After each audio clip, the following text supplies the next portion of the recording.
Since April, 44 people in Texas have died from the disease, 7 of them children. Now, some parts of the states are being overrun by people who are sick. So one hospital has taken an unusual step to treat this new wave of patients. CBS News correspondent Teague has the story. If there was a question whether the H1N1 flu would hit hard in Austin. He's got a cough right now. We're going to put a mask on him, okay? One look at the emergency room at Dell Children's Medical Center provides the answer.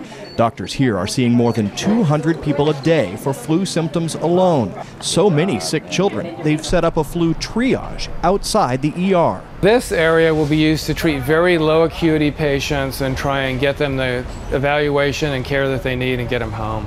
Inside the tents, patients are checked for symptoms, tested for flu, and treated with Tamiflu if necessary. Doctors at this hospital made the decision to set up these tents last week when computer models told them their flu situation was about to get much worse. The triage takes pressure off the primary ER, getting help faster for kids with flu symptoms. I think it's wonderful. They're having an overflow and trying to deal with the best they can. How long will the tent stay? Doctors aren't sure, but say flu season here hasn't peaked yet.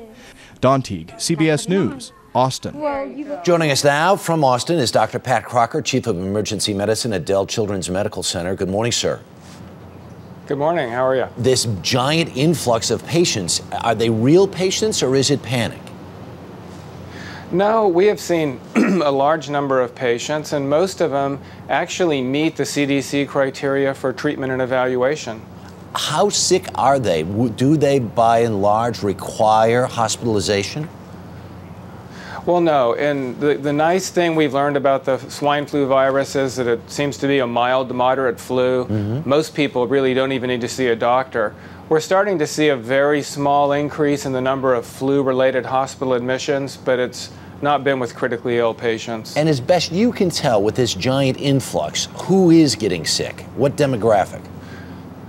So far, about 75% of our cases have been in children under 14 years of age. And we're just starting to see a few cases in the older population. And among these kids, how much worse is it if they have an underlying condition like asthma or something like that? Well, that's one of the key indicators of somebody at high risk, and that's somebody who's under 5, over 65, or has some chronic condition like asthma, lung disease, diabetes, or pregnant. And this is very early in the season. How much do you suspect these tents are really going to fill up in the weeks to come? Well, we're concerned about what the volume will be, and we can scale this up. But I think we're just at the very front of this, and it will probably take 4 weeks to peak. Wow. Dr. Crocker, thanks for your time, and good luck, sir.